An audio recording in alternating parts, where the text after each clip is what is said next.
কলকাতায় ফের ভেঙে পড়ল পুরনো বহুতলের একাংশ। ঘটনাস্থল গিরিশ পার্ক থানার মুক্তারাম বাবু স্ট্রিট। পাম্প চালিয়ে উঠছে বিল, কেএসবি পাম্প বাঁচায় বিদ্যুৎ, বিলের প্রবলেম গেল। বিদ্যুৎ সাশ্রয়কারী জার্মান টেকনোলজিতে তৈরি কেএসবি পাম্প। পয়সা বাঁচাও, টেনশন ভাগাও। রবিবার ভরদুপুরে পুরনো বাড়ির নির্মাণ কাজ চলাকালীন ঘটে এই অঘটন।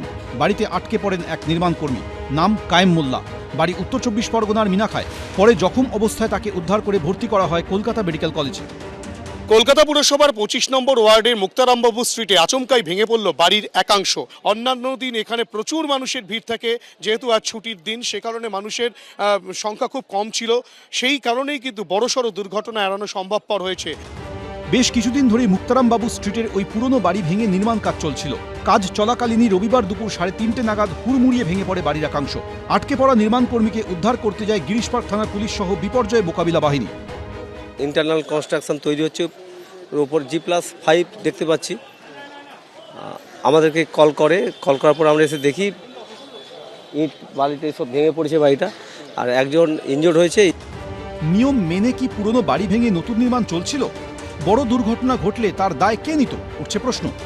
ওরা রিকনস্ট্রাকশন একটা প্ল্যান নিয়ে, যেহেতু রিকনস্ট্রাকশনে পুরো বাড়ি একসাথে ভেঙে সেখানে প্রমোটিং করা যায় না, এক একটা অংশ ভেঙে ভেঙে এক একটা অংশকে তৈরি করতে হয়। আমার মনে হচ্ছে সেইভাবে তারা করার চেষ্টা করছিল। আমরা বিল্ডিং ডিপার্টমেন্টকে জানিয়েছি, তারা মনে করে যে এখানে কোনো নিয়মকে উল্লঙ্ঘন করে যদি কাজটা হয়েছে ইমিডিয়েট তারা অ্যাকশন নেবে। এর আগে গত 5ই ফেব্রুয়ারি পোস্তা থানা এলাকার বরতলা স্ট্রিট এলাকায় ভেঙে পড়েছিল একটি বাড়ির একাংশ। অল্পের জন্য প্রাণে বাঁচেন পথচারী মহিলা। সেই ঘটনায় বিজেপির পাশাপাশি তৃণমূল পরিচালিত পুরসভাকে কাঠগড়ায় তুলেছিলেন খোদ 42 নম্বর ওয়ার্ডের তৃণমূল কাউন্সিলর মহেশ কুমার শর্মা। বরতলা স্ট্রিট থেকে মুক্তারামবাবু স্ট্রিটের দূরত্ব 1.5 কিলোমিটার। ফের বড়বাজার সংলগ্ন এলাকায় ভাঙল বাড়ির একাংশ। ফের প্রশ্নের মুখে সাধারণের নিরাপত্তা। হিন্দোল দে, ছিলম করঞ্জাই, এবিপি আনন্দ, কলকাতা।